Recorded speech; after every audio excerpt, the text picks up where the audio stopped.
আমার সাথী, আমার ভাই, আমার বন্ধু। হাসলেও মরে যাবেন, কাঁদলেও মরে যাবেন, সুখে থাকলেও মরে যাবেন, দুঃখে থাকলেও মরে যাবেন। সেজদা দিলেও মৃত্যু হবে, নাফরমানি করলেও মৃত্যু হবে। আল্লাহর বন্দিগি করতে করতে আব্দুল কাদের জিলানী রাহমাতুল্লাহ আলাইহি হয়ে গেলেও মৃত্যু হবে, আল্লাহর নাফরমানি করতে করতে ফেরাউন নমরুদ হলেও মৃত্যু হবে। সুখের রাতও ভোর হয়, দুঃখের রাতও ভোর হয়, বাসর রাতও ভোর হয়, ফাঁসির রাতও ভোর হয়, মদের রাতও ভোর হয়, তাহাজ্জুদের রাতও ভোর হয়। ভোর হয়, কোনো রাতই বাকি থাকে না। অতএব আমরা মরেই যাব ভাইয়া, আমরা চলেই যাব। আর আল্লাহ এটাই বলছেন। এইবার শুনেন, আমার কথা শেষ। আল্লাহ তাআলা বলেন, ওয়াজাআত সাকরাতুল মাউতি বিল হক যালিকা মা কুনতা মিনহু তাহিদ। আল্লাহ বলছে, বান্দা শুনো, অচিরেই সত্য সত্যই একদিন মৃত্যুর যন্ত্রণা আসবেই আসবে, তোমাকে মৃত্যুবরণ করতেই হবে। যালিকা মা কুনতা মিনহু তাহিদ, এই মৃত্যুই সেই মৃত্যু যা থেকে তুমি বারবার পলায়ন করেছিলে। অনেকবার অসুস্থ হইছ, দৌড় দিয়া ডাক্তারের কাছে গেছ, ওষুধ আনছো, ভালো হয়ে গেছ। অনেকবার ছোটখাটো অ্যাক্সিডেন্ট হইছ, সেলাই করছো, ব্যান্ডেজ করছো, ওষুধ খাইছো, ভালো হয়ে গেছ। মানে তুমি কোনোবারই মরতে চাও নাই, প্রতিবারই সুস্থ হয়ে গেছো। তো তুমি ভাবছো এতবারের রোগ ব্যাধির পরে যেহেতু আমি প্রত্যেকবারই ভালো হয়ে গেছি, এই হিসাবে আমি আর মরবো না। আল্লাহ বলে, না বান্দা, রোগ সুখ, মাথা ব্যথা, জ্বর, সর্দি, পেট ব্যথা, এগুলো না বারবার আসে, কিন্তু মৃত্যু তো বারবার আসে না। মৃত্যু কেবল একবারই আসে, সে আসলে আর ফিরে যায় না। তো আশ্চর্য কথা শুনেন না, আমি ছেড়ে দেওয়ার মানুষ না, এটা আমার একটা অভ্যাস, আমার একটা বুঝ আর কি। আমি বুঝি যে আমার সন্তানেরা, এরা আমার সন্তান, কসম খোদা। 16 বছর বয়সী ছেলেটা আমার সন্তান, কারণ আমার প্রথম সন্তানের বয়স 16 বছর। এর উপরের ছেলেটা আমার ছোট ভাই, আমার ছোট ভাই। আমার এমন বয়সী ভাগিনা আছে, ভাতিজা আছে, তো আমার সন্তান, আমার ভাতিজা, আমার ভাগিনা। তা আমরা যদি তাদের পরিবর্তন না চাই, চাইবে কি? আমরা যদি ধাক্কা না দেই, আমরা যদি না বলি, ফেরাবে কে? বলবে কে? বলেন। এমন অনেক ছেলে আছে যাদের জীবনে কেউ নাই বলার, আপন মা বাবাও যেন পর, আপন ঘরে ঘুমায়, বাবা মা জীবিত, 365 দিনের 1 বছর পার হয়ে গেছে, কিন্তু কোনো দিন ছেলেটা ফজরের নামাজ পড়ে না, বাবা মাও একবারও ডাকে না। আহ, এই দুর্ভাগার কপালে কেউ নেই, তারই ডাকার মতো কেউ নেই। আমার মা, আমি কত বলছি, আমার আম্মা জীবন আম করে প্রাইমারি স্কুলের, আমার আব্বা প্রাইমারি স্কুলে মাস্টারি করতো, আব্বারে দিয়া মা ওই ঘন্টা ফিডিং না, যে বেল ফিডে ঘন্টা ফিড, এগুলা কিনা আনাইছিল বাসায়। মায় ফজরের ওয়াক্তে আমগো সব রুমে রুমে দাঁড়ায় দাঁড়ায় এই টুং টুং টুং টুং টুং করে ঘন্টা ফিরত, আমরা উঠা পর্যন্ত। আমার যখন 2টা বাচ্চা ছিল তখনও মায় উঠাইছে আমগো। কত সময় বলতাম যে মা উঠে গেছি, এটা এই ঘন্টা ফিডন বন্ধ করেন, উঠছি মা, হয়েছে তো এবার এটা বন্ধ করেন না। মায় বলতো যে না ফুট, এইডি আমি বুঝছি হতার থেকে কও, লাইট জ্বালাও, দুয়ার খোলো। মানে লাইট না জ্বালাইলে, দরজা না খুললে মা এটা বিশ্বাস করতো না যে উঠছি, যে কইছি হয়তো শোয়ার থেকে কইছি, বুঝছেন?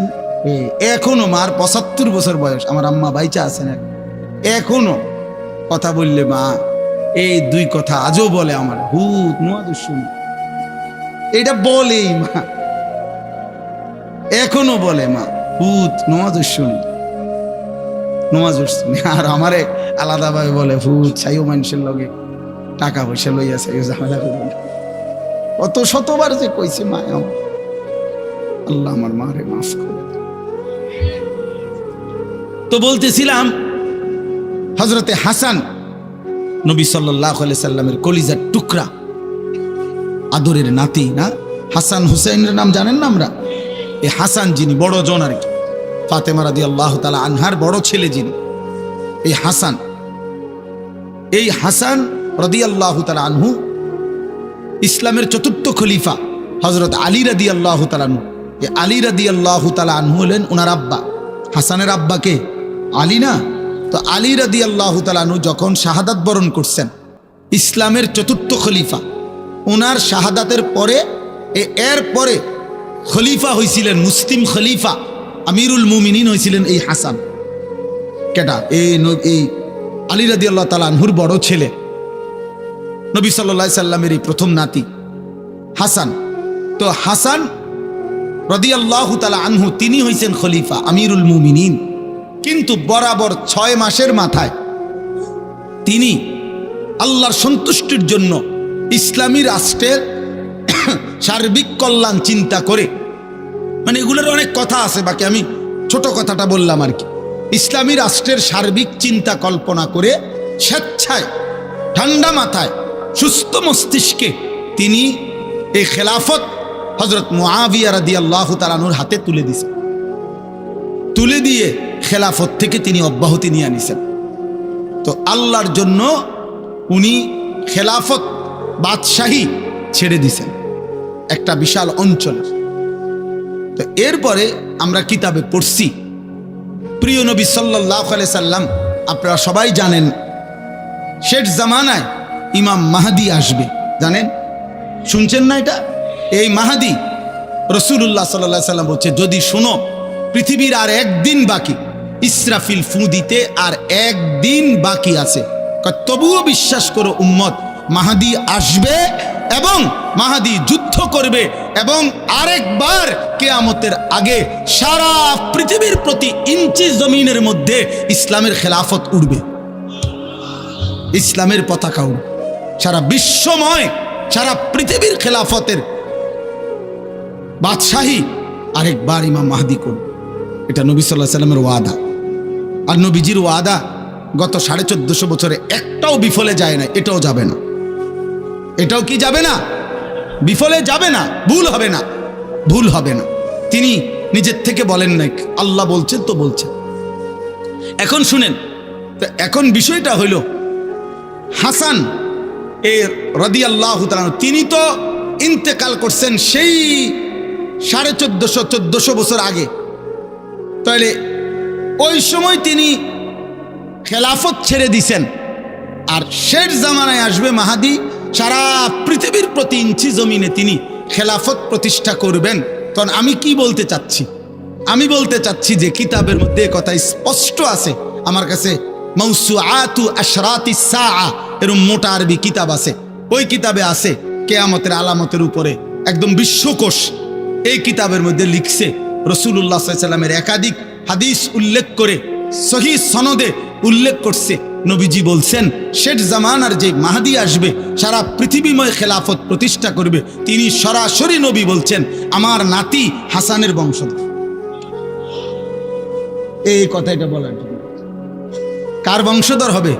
হাসান। হাসান এই সেই হাসান, যেই হাসান একবার আল্লাহর সন্তুষ্টির জন্য খেলাফত ছেড়ে দিছে। তো পূর্বপুরুষের সেই মহান অবদান এবারে সেটা 1400 বছর পরে হোক আর 14,000 বছর পরে হোক, মাহদী যেদিন আসবে সে হাসানেরই বংশধর হবে, আর তিনি এই বংশেরই পুরুষ, তিনিই মাহদী, সারা বিশ্বময় আল্লাহর খেলাফত প্রতিষ্ঠিত করবে। তাহলে আমার বলার উদ্দেশ্য হলো এটা যে নেক আমলও পরবর্তী বংশধরকে 1000 বছর পরে হোক, 5000 বছর পরে হোক, ওই পূর্ববর্তীর নেক আমলটা তার পরবর্তী বংশধরের জন্য কল্যাণ বয়ে আনে। ঠিক গুনাহ অকল্যাণ বয়ে আনে। অতএব আজকে বলছি বাবা, নওজোয়ান ভাই, তোমার পরেও পৃথিবী থাকবে। আল্লাহ চাহে তো তোমাদের হাতেও আল্লাহ দয়া করলে হায়াত দিলে আগামী জেনারেশন আসবে। আল্লাহ তোমাদেরকেও যদি বিবাহের তৌফিক দেয়, একজন স্ত্রী মিলবে, আল্লাহ চাইলে সন্তান আসবে। প্রিয় ভাই আমার, সে তো তোমার জেনারেশন, এর পরের জেনারেশন। তাহলে এই নেক্সট জেনারেশন যারা আগামী প্রজন্ম আসবে, আমার ভাইয়া, আমার বাবা, আমার আব্বা 43 বৎসর এক টানা কুমিল্লা শহরে ঠাকুরপাড়া মসজিদে ইমামতি করছে আমার আব্বা। তাহলে আমরা 5 ভাই বাবার সন্তান, মাদ্রাসায় পড়ালেখা করছি। তো বাবা আমাদেরকে আল্লাহর কোরআন হাতে তুলে দিয়ে গেছে, তাহলে আমরা আমাদের সন্তানকে এখন কোরআন পড়াইতে চাচ্ছি। আমার ভাই, আমার হাত জোড় করে একটা ছেলের কাছে অনুরোধ, তোমরা যারা 24 ঘন্টা এই নারী, ছবি, উলঙ্গ দৃশ্য, জিনা, ব্যভিচার অথবা বন্ধুদের অসৎ আড্ডা, মুশরিক কাফিরদের মতো চুল, চেহারা, লেবাস, পোশাক, এক ওয়াক্ত নামাজ পড়তে মন চায় না, একটা সেজদা দিতেও মন চায় না। প্রিয় ভাই আমার, তোমার পরবর্তী জেনারেশনের কাছে তুমি কি দিয়া যায়? যে মনোযোগ দিবে, আল্লাহ তাআলা ওয়াদা দিয়েছেন যে তুমি আমার কথা মনোযোগ দিয়ে শোনো এবং চুপ থাকো, আমি আল্লাহ তোমার উপরে দয়া করব। মানে আমি আল্লাহ তোমাকে আমার কথার অনুপাতে আমল করার তৌফিক দেব। ফাসতামিউ লাহু ওয়া আনসিতু লাআল্লাকুম তুরহামুন। যে আল্লাহর আদেশ, মনোযোগ দিয়ে শোনো এবং চুপ থাকো। আল্লাহ বলছেন তাহলে অবশ্যই তোমাদের উপরে রহমত বর্ষিত হবে। কোরআনুল কারীমের মধ্যে আছে ওয়ামিনান নাসি মান ইয়াশতারি লাহওয়াল হাদিসি লিয়ুদিল্লা আন সাবিলিল্লাহি বিগাইরি ইলমিন ওয়া ইয়াত্তাখিযাহা হুজওয়া উলাইকা লাহুম আযাবুম মুহিন। আল্লাহ বলছে যে মানুষগুলো আমি আল্লাহর পথ থেকে মানুষকে দূরে সরিয়ে রাখার জন্য, পথ হারা করে দেওয়ার জন্যে আমার কোরআনের বিপরীতে বেহুদা কথা, গল্প, গান, বাদ্য, কিচ্ছা কাহিনী, বানোয়াটি, কৌতুক, হাসি ঠাট্টা, মজাক, এরকম পরিবেশের ব্যবস্থাপনা করে, ইন্তজাম করে, প্রতিবন্ধকতা তৈরি করে এবং আল্লাহর দ্বীনকে উপহাসের পাত্র বানায়, উলাইকা লাহুম আযাবুম মুহিন, আমি আল্লাহ তাদের জন্য অত্যন্ত লজ্জাকর, অপমানকর, নিকৃষ্ট আযাব রেখেছি। এজন্য এটা খুব সাংঘাতিক। এই যে আমি সব সময় ভয় পাই এই দোকানদার এগুলোর জন্য, আমার খুব ভয় লাগে এটা। এই যে মাহফিলকে সামনে রেখে যে সমস্ত দোকানদাররা দোকানদারি করে, এদের কারণে অনেক ছেলে মুসলমানের সন্তান বাড়ির থেকে বের হয়েছিল, হয়তো মা বাবার কাছে বলেও আসছিল যে ওয়াজে যাইতেছি, কিন্তু এই বদনসিবরা মাঝখানে আটকায় যায়। বুঝেন না হিসাবটা? ও তো আর আসতে পারল না। পরে এই সামান্য একটা চটপটির দোকান, বুট বাদামের দোকান আটকায় ফেল, ও আর ভিতরে আসতে পারল না, আল্লাহর কথা শোনার সুযোগ পাইল। অথচ এই লোকটা ইচ্ছা করলে অন্য সময়ও বুট বাদাম বেচতে পারত। এটা মানে আমার একটা মনে হয় আর কি, চিন্তা লাগে যে আহারে, সে তো একটা প্রতিবন্ধকতার কারণ হলো। কারণ ওয়াজ মাহফিলের মধ্যে বুট বাদাম বিক্রি করা এটা কোনো সুন্নত না, মুস্তাহাব। মাহফিলের সাথে আল্লাহর কোরআনের কথার সাথে বুট বাদামের কোনো ন্যূনতম সম্পর্কও নেই, চটপটির কোনো সম্পর্কও নেই। এটা তো একটা সারা বছরের বিষয়, যে কোনো সময় যে কোনো কেউ ইচ্ছে করলে বুট বাদাম, চটপটি, পেঁয়াজ, চা তো খাইতেই পারতেছে। এজন্য কোনোভাবে আমার জীবন, আপনার জীবন যেন এমন না হয় যে আমার কারণে আমি প্রতিবন্ধক হইলাম, হায়েল, আমার কারণে সে আল্লাহর পথে যাইতে পারবো না। আমার কারণ এই যে সমস্ত ছেলে পেলে কাউকে গুনার দিকে টেনে নিয়ে যায়, তো সে তো আল্লাহর পথে সে যাইতো, তাকে বাধা দিল, টেনে নিল। হয়তো একবার সে বলছিল যে না আব্বা রাগ করবে, অথবা আব্বু বলছে মসজিদে যাইতে, আরে রাখ বেটা, তোর আব্বা কি আছে নাকি এখানে? একবার এত অল্প বয়সে একদম বুজুর্গি দেখাস বেটা, যা বেটা সর বেটা, তোর সাথে আর আমাদের কোনো ইয়া নেই, বন্ধুত্ব নেই। এই অসৎ তার এই জীবনের তরে লজ্জা দিয়া তিরস্কার করিয়া আল্লাহ রাস্তা থেকে ফিরাই দিল। এই নাফরমান কি করল? এরপরে দেখা যাবে যতগুলো গুনাহ ওর দ্বারাও হবে, এই পাপীর আমলনামার মধ্যেও ওর সমপরিমাণ গুনাহ লেখা হবে। ওমান দাআ ইলা সাইয়্যাতিন দালালাতিন কানা আলাইহি মিনাল ইসমি মিসলু আসামি মান তাবিআহু। নবীজি বলেন, যে কাউকে মন্দ কাজের, গুনাহের কাজের দিকে ডাকলো, অতঃপর তার সেই ডাকে যে কয়জন সাড়া দিল, অংশগ্রহণ করলো, অনুসরণ করলো, ওই অংশগ্রহণকারীরা যতগুলো গুনাহ করবে, সমস্ত গুনাহ ওই গুনার দিকে প্রথম যে টেনে নিছে, আহ্বান করছে, তার আমলনামা তো দেওয়া। তাই এই জন্য বললাম ভাই, এটা খুব জরুরি। এক তো হলো প্রথমেই না আসা, আমিও শুনবো না, আমার বেজাল আছে ভাই, ব্যস্ততা আছে, পেরেশানি আছে, কোনো কাজ আছে, ঠিক আছে, নাই শুনলাম আল্লাহর কথা। কিন্তু আমি বললাম, আসলাম, এরপরে মাত্র 10 টাকার 20 টাকার বুট বাদাম চটপটির জন্য মহান আল্লাহ পাকের কথাকে প্রত্যাখ্যান করলাম, মাত্র এইটুকুর জন্য।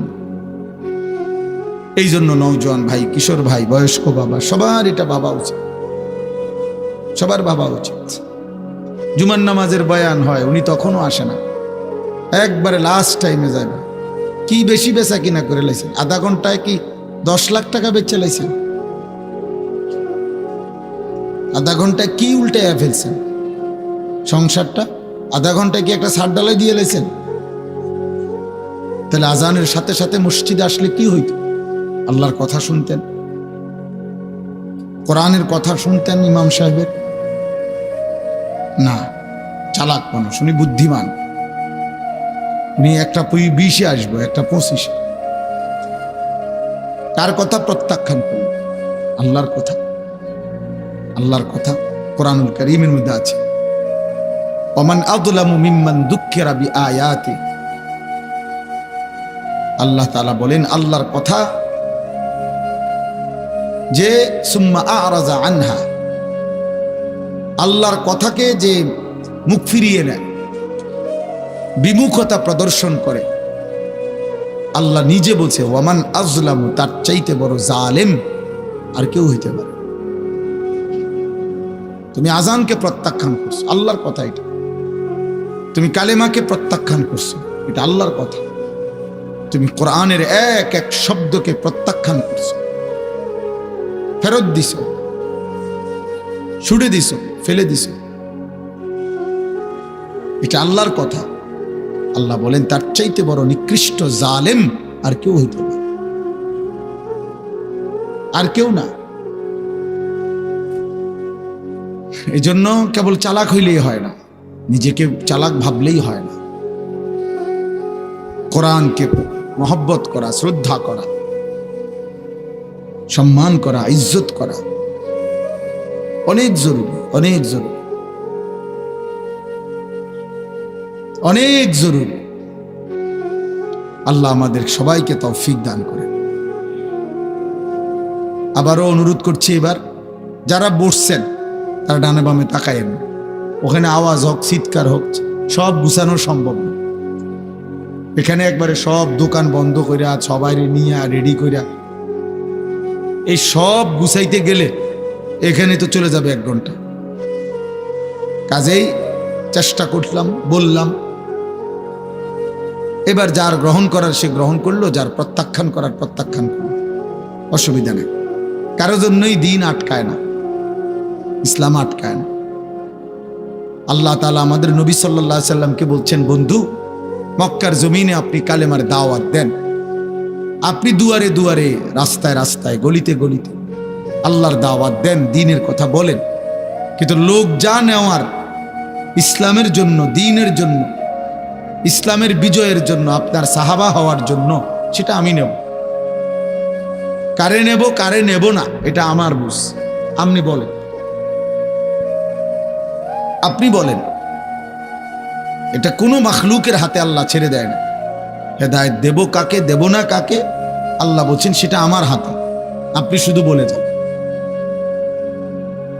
তো ফলে দেখা গেল নবী সাল্লাল্লাহু আলাইহি ওয়াসাল্লাম দাওয়াত দিলেন একই মক্কার জমিনে, একই বংশে, কুরাইশ বংশে সবাইকে। কিন্তু আল্লাহ বললেন, বন্ধু, আমি আবু বকরকে নিলাম, আবু জেহেলকে নিলাম না, ওমরকে নিলাম, আবু লাহাবকে নিলাম না, ওসমানকে নিলাম, উতবাকে নিলাম না, আলীকে নিলাম, শাইবাকে নিলাম না। অথচ আবু জেহেলও কুরাইশ, আবু বকরও কুরাইশ, আবু লাহাবও কুরাইশ বংশের, ওমরও কুরাইশ বংশের, একই বংশের মানুষ, এক বাড়ি, এক মহল্লার মানুষ, একই বংশের। কিন্তু মালিক একজনকে নিলেন, একজনকে নিলেন। আল্লাহ চাইলেন তো আফ্রিকা থেকে বেলালকে আনছেন। হযরতে বেলালের বাড়ি ছিল আফ্রিকা। আল্লাহ চাইছেন তো সেখান থেকে টেনে আইনা নবীর সাহাবী বানায় দিয়েছে। হযরত সালমান ফার্সি, ওনার বাড়ি ইরান, পারস্য। আল্লাহ চাইছেন তো সেখান থেকে টেনে এনে ওনাকে সাহাবী বানাই দিয়েছে। হযরতে সুহাইব একজন সাহাবীর নাম।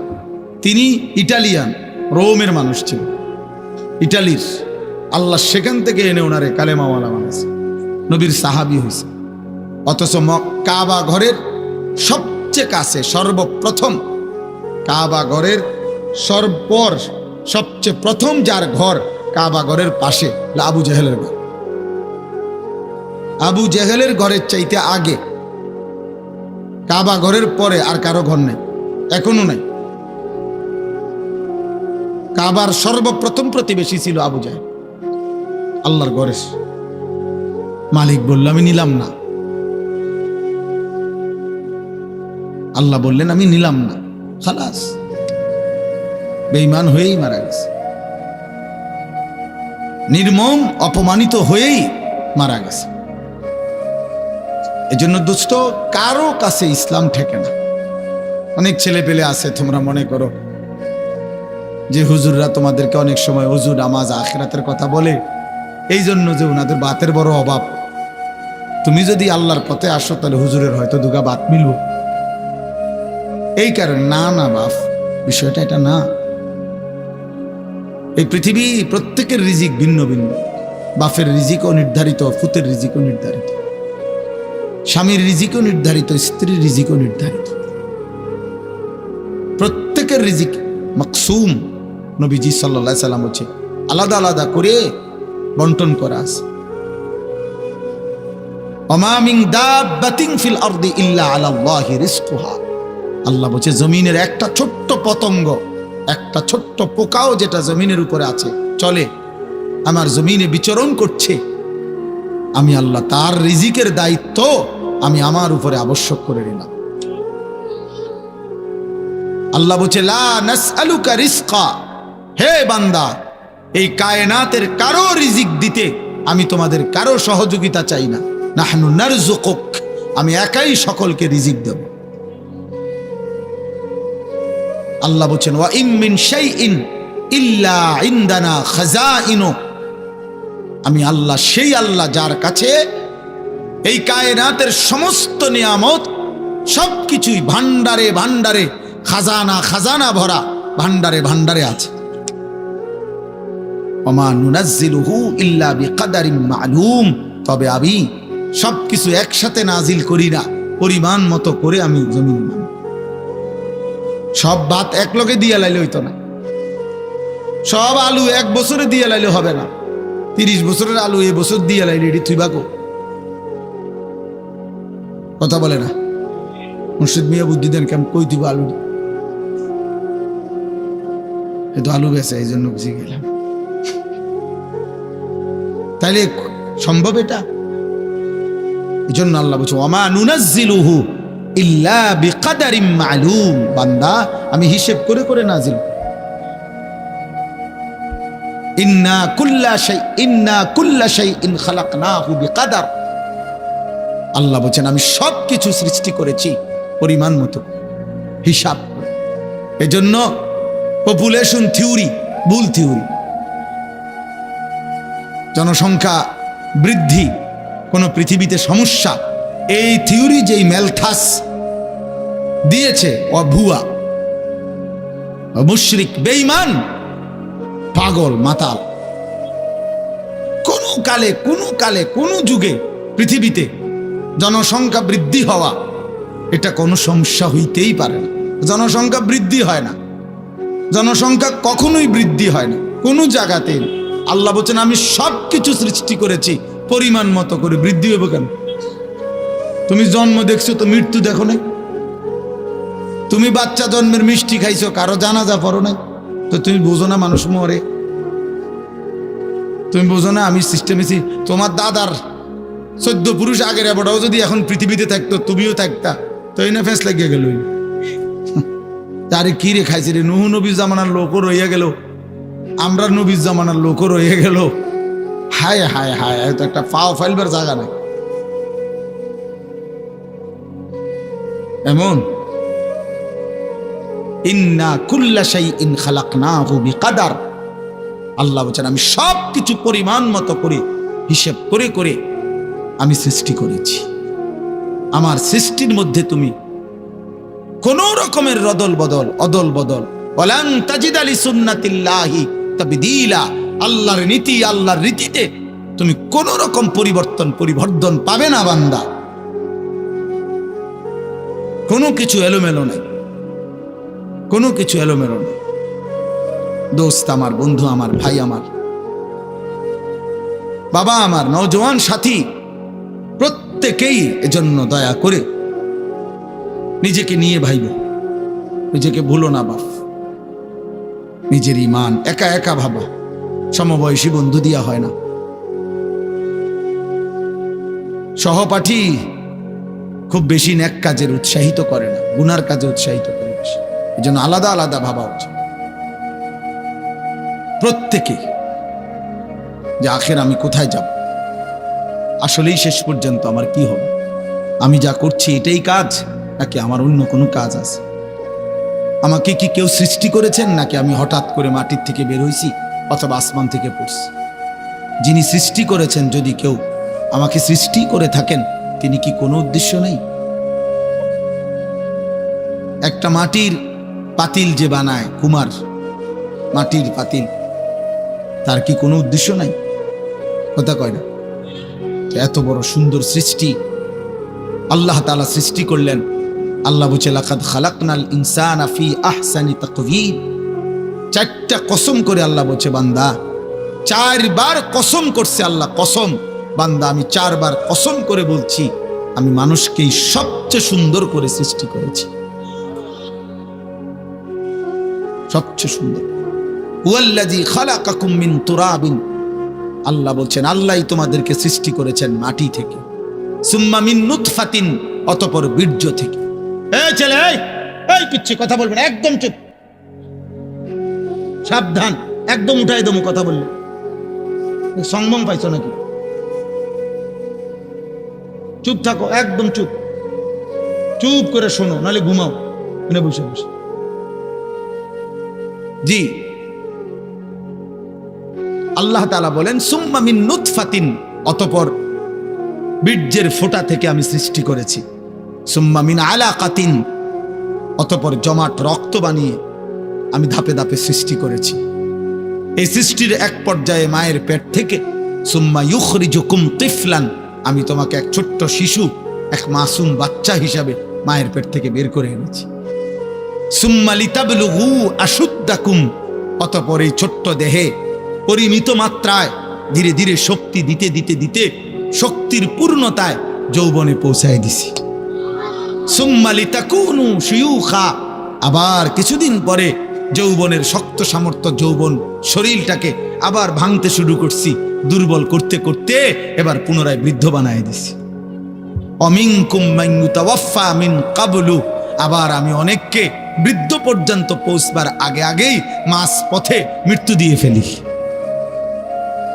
ওয়ালিতাবলুগু আজালাম মুসাম্মা, এবং আমি প্রত্যেককেই তার জন্মের পর থেকে তার জন্য নির্ধারিত হায়াত, যাকে আমি যেতটুকু হায়াতের ফয়সালা করছি অতটুকু হায়াত পূর্ণ দিয়েই তাকে কবরে এনেছি। ওয়ালা আল্লাকুম তাকিলুন, এত কিছু কেন করলাম, এত কিছু কেন করলাম? একবার মাটি, একবার বীর্য, একবার জমাট রক্ত, একবার গোশতের টুকরা, একবার হাড্ডির কঙ্কাল, একবার নাক চোখ লাগাইলাম, একবার মায়ের পেট থেকে রূহ দিয়ে বের করে আনলাম, একবার ছোট্ট শিশু বানাইলাম, আবার যুবক বানাইলাম, আবার বৃদ্ধ বানাইলাম, একবার কালো চুল, আবার সাদা চুল, একবার মজবুত শরীর, আবার দুর্বল হাত। এত কিছু কেন করলাম? যেন তুমি বুঝতে পারো তোমার কিছু না, সব আমার, অতএব আল্লাহর গোলামি করা উচিত।